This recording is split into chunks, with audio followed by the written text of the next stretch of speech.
she called me the N-word, which I've never had that happen to me in my entire life. Everybody in Texas was really nice to me. Have you all had the opportunity to talk or?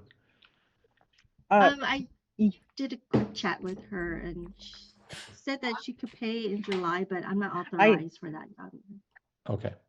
All right. Then we're so going to go ahead. I asked to see if we could make a payment earlier, and they denied me that. So right now I would have to ask my sister again to help me because at that time, my sister said that she would be able to help me. So I don't know, what I can do, but I do know that I have payment that should be coming in July 23rd or sooner. So then I would have been able to pay, but they want the payment within 5 days. And Ms. Acholono, I understand the difficulties that you're going through but what you're asking is a delay through July. I don't have any authority to grant that kind of delay. And so we're going to go ahead and move forward Mhm. on this case right now. There are options for you afterwards. You'll just need to speak to the landlord and the property owner with respect what those options are, or you can even, well, we'll deal with that in just a moment. But in the meantime, if I can have the two parties raise your right hand. You solemnly swear or affirm that testimony about to give will be the truth, the whole truth, and nothing but the truth. Yes, Your I Honor. swear. All right, Ms. Thank Bowie, you. you may proceed.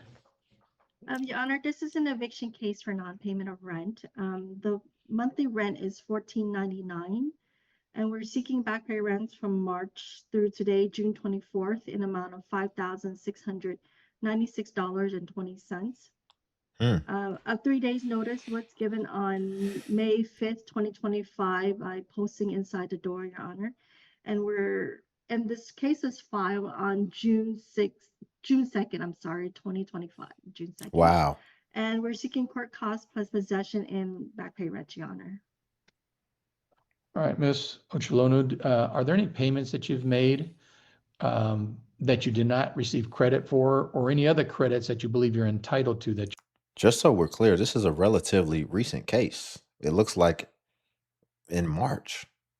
So apparently this started way back in 2025, which is wild. And now they're finally getting to this point. Before we get back into it, y'all, if you could like the video, I greatly appreciate it. Only takes a second, and it actually helps out more than you know. And also, if you could hide. You did not receive. Yes, Your Honor, I did actually submit payment in early March, and they denied my payment. It was for $1,500. I actually also surrendered the unit. So I made payment in March, and then they sent the payment back. The leasing manager did not want to take my payment because it wasn't the total balance of Right. $1,655, which is just the other amenity fees and utilities. And, So my rent is and Ms. Bowie, $14.99. when did you show that she was given credit for that $1,500 payment in March? I did not show because she had said they had returned it, Your Honor. The last payment she made was in February 2025 for $1,190, and that brought her balance to zero. And then March came as $14.99, Your Honor. So they didn't accept the payment, which I don't They know didn't why. accept the payment. Okay. So then it's not a credit that you're entitled to since they didn't accept it. No. Right? No. Okay. Yeah. So they returned my payment. Yeah. When did you surrender the property? I surrendered the property on June 11th, 2025. I told them on June 4th that I would be moving out, and I surrendered the property June 11th of 2020. And did Ms. Bowie, do you all have the keys? Wait a second. It doesn't work like that. You got to give them at least 2 months notice, from my understanding. You can't just pick up and leave, especially, wait a second. If you have a lease, right? A lease is a contract. So you definitely can't just put in if she's saying she put in her 2 months notice while she was still within her year lease, then that's wild. This is going on. This is getting crazy. This is actually getting very wild, in my opinion, because they said that the last time she paid some money was back in February. So basically, from March to March, an entire 12 months, just about, she didn't pay her rent. But she did vacate the property in, like she said she released it in June, which is still would have been some months away from February that you didn't pay. Let's find out. Let's figure this out. On the property? Have you returned the keys, Miss Casey? Yes, I actually sent the keys on my birthday. Hold on from just New a York second. City. Hold on. And Ms. Ochelona, is there somebody in the room with you that's talking right now? I'm outside. You're outside. I don't have I'm in a coffee shop. I don't have service You're in anymore. a coffee So shop. I can go somewhere. Do you have headphones? I have or do you my, have... yeah, I have headphones on. Okay, I'm just hearing another noise. Somebody else speaking back there. I think it's just people kind of sitting that way. All right. I'm sorry. Yeah, go sit in the car. Okay. Sorry, I can. So Ms. Bowie, what information do you have with respect to her surrendering the property? I have no knowledge of that, Your Honor. So all I know is that does she have any personal belongings in there or anything? That's why she said she surrendered the keys. If they did, they would normally dismiss, she surrendered the keys, but I have no knowledge of that. So, and I'm still showing that, she's still accumulating rental fees here. This is crazy. She's still behind our rent when we filed made the filing, Your Honor, on June 2nd. So she was still in possession. She just left last week or so. That's why, Your Honor. All right. Miss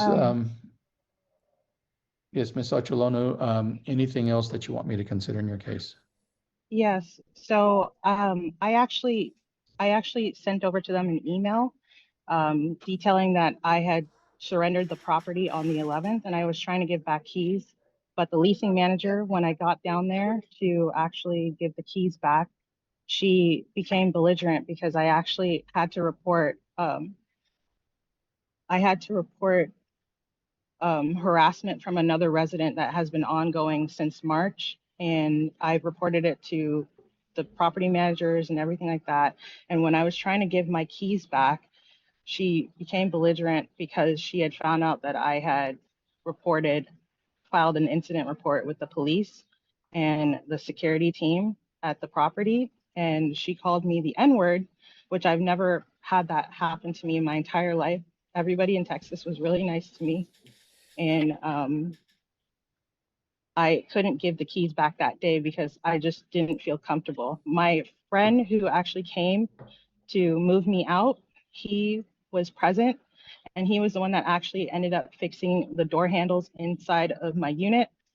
My window hadn't been fixed at all, so it's sitting there. It's been sitting there since I moved in. I did send over the keys express mail and it arrived on the 17th.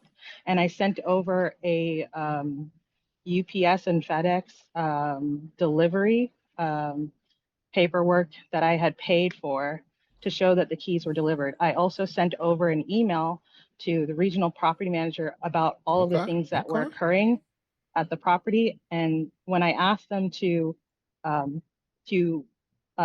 if I could transfer over to a lower unit, because I am in AmeriCorps and I was working with the City of Austin's housing department, and we do not make enough money to live because it is a volunteer service, just like the Peace Corps. And I was told by my manager who does all of the smart housing within the city, that program, that when you are within that program, you are supposed to be making underneath a certain amount for the area minimum family income. And I make way lower than that. So originally, I had requested at the beginning for that property, and the leasing manager, and it would have helped me not be in this situation. The leasing manager indicated to me that that was not possible. This is a brand new building and they were only 10% full. I have worked in property management myself, And I know that that is not the case. When an individual goes in and requests for a certain type of property, they should be able to see that property.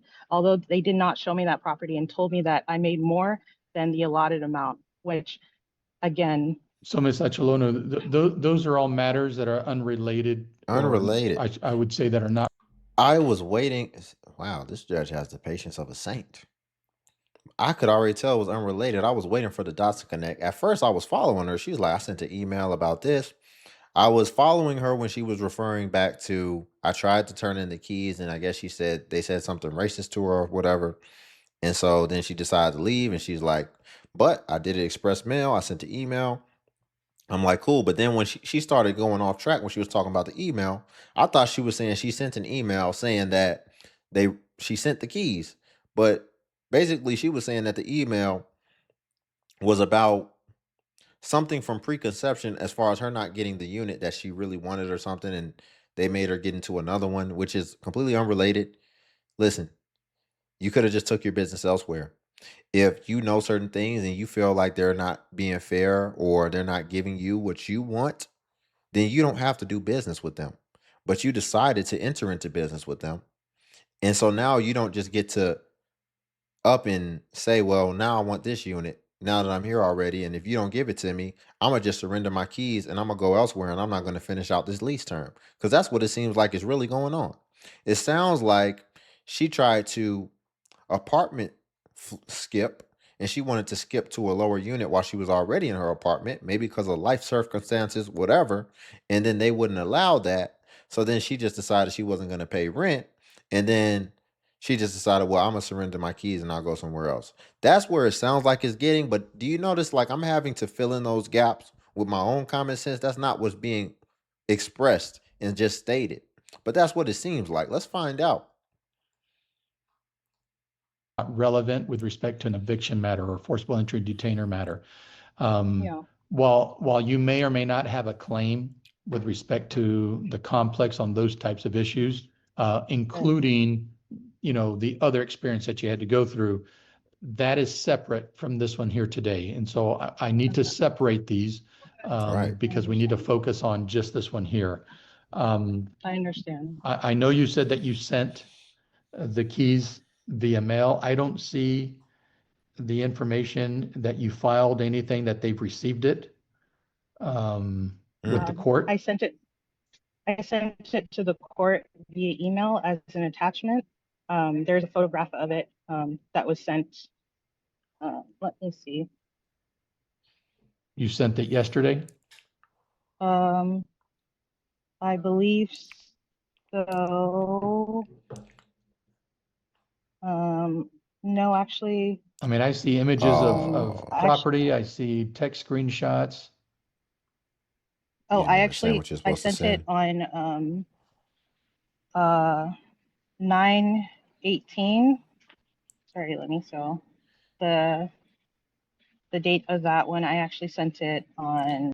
I'm gonna be honest. Even if you sent a picture of the keys that you mailed off or whatever, you should have sent like a follow-up email or something. That doesn't cost you anything, or made a follow-up call, just making sure that they received it.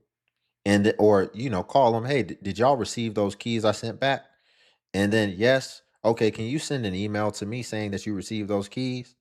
And otherwise, if I don't receive an email by 4 p.m., then I'll just go ahead and send you an email again referring to our conversation via the phone at this time, asking, did you receive those keys? She's doing somewhat good as far as keeping records if she really has it, but in matters like this where especially if you're trying to break your lease and all this type of stuff, man, you better keep meticulous evidence of everything that you did so that you can refer back to it in these instances.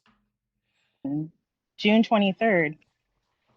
And I also sent it twice again, and it shows that they actually have the tracking number and the shipment date.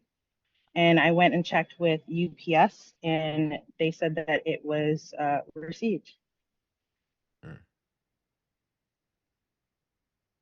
You gotta check on it though. They get a lot of but I'm no packages longer to living leasing in the offices. apartment, and I'm currently in New Jersey, staying with my sister for a little bit.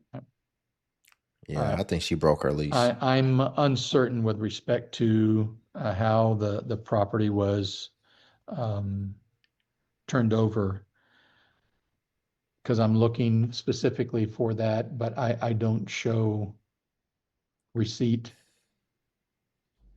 of those keys.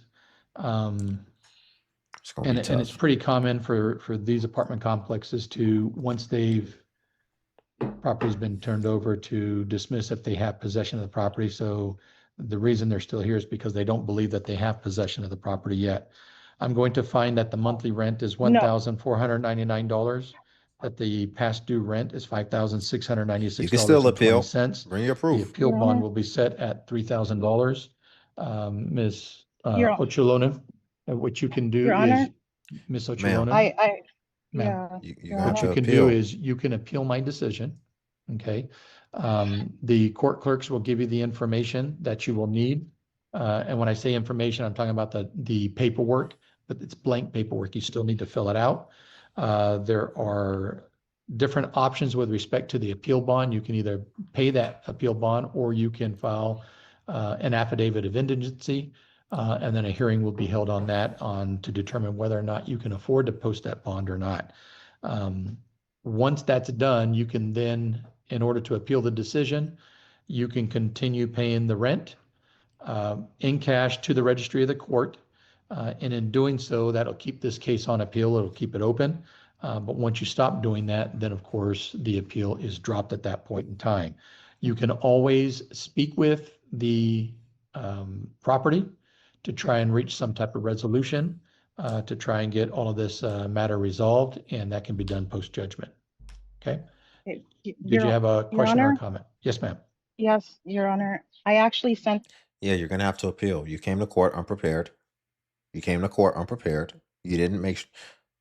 Listen, you're not making a good case for yourself, because you said you sent the attachment, and then it came out that you didn't send the attachment.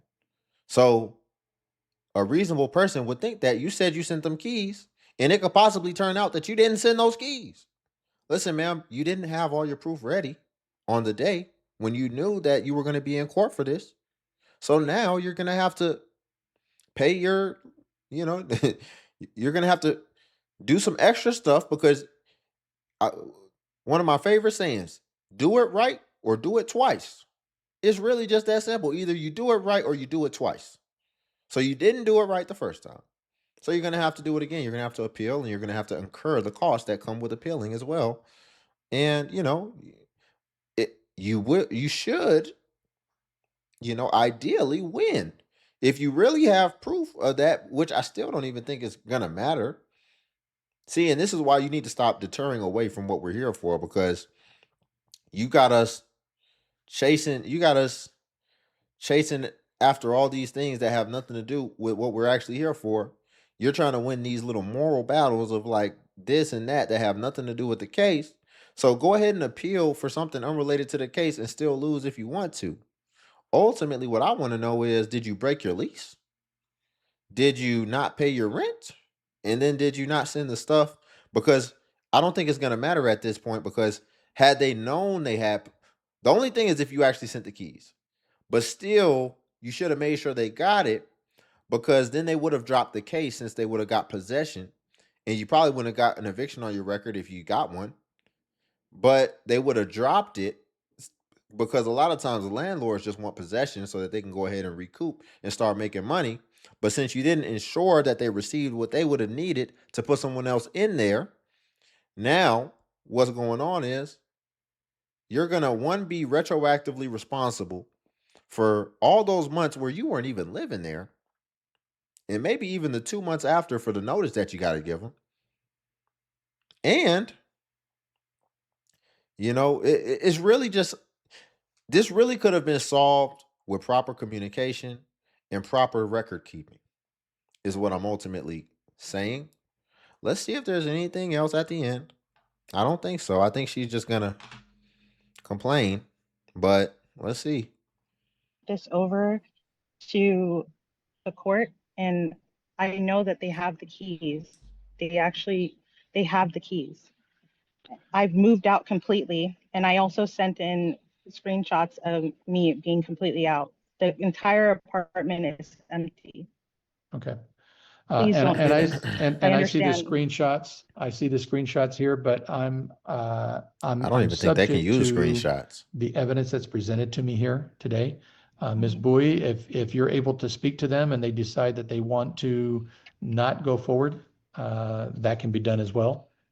Just make sure to let us know, so that, If before any judgment is signed. Okay? Okay. All if right. Thank you, Your Honor. if Thank with you. Your Honor, Yes, ma'am. would that give me time then to make the payment and not have this judgment assigned? You have the 5 days to appeal. You can make the payment at any time, and you can even negotiate with the property owner the amount to pay off the judgment down the road. And then they would then file the documentation necessary to release the judgment. Mm. Okay? Okay. All right. Thank you, Your That's a Honor. lot of Any work. excuse? Yes, ma'am. Thank you. All right. Thank you. Yeah, that's a big if. And it's going to come with a lot of work and a lot of follow-up. But do you see all this work and all this follow-up you got to do on the back end? Whereas if you'd have just did things right the first time, one, you wouldn't have even had to do this much work. And two, because you did half the work, right? You did half of all the work that you were supposed to do. And it resulted in you ultimately losing because you didn't come prepared. You came half prepared. And that ultimately got you nothing. So now you still have to come even more prepared than what you should have came with in the first place. And you have even less greater chances at that point. This was the best it was ever going to get as far as your chances of making something happen. The judgment's already happened. Now you're just trying to see what you can try to come up with after that. So you're going to waste even more time and resources for something that really just seems futile because you didn't come prepared the first time. This is a great lesson. This is a great reminder for everybody. Come prepared, even myself. Always make sure you come prepared. Dot your I's, cross your T's. Otherwise, you either going to do it right or you're going to do it twice. So we'll leave it there for today. If you could like the video, I greatly appreciate it. Only takes a second and actually helps out more than you know. And also, if you could hype the video. Hype is a new feature that YouTube offers where it helps smaller content creators like myself. And basically, when you hype, it actually pushes us to the extent that it pushes the larger content creators. So you just press the hype button, then it shows the points. And it was designed for smaller channels, smaller creators. So when you hype us, we actually get more points per hype. So your hypes actually go further by supporting smaller content creators. And then also Patreon's link below if you want to see self-improvement content as well. But until then, I'll catch you in the next video.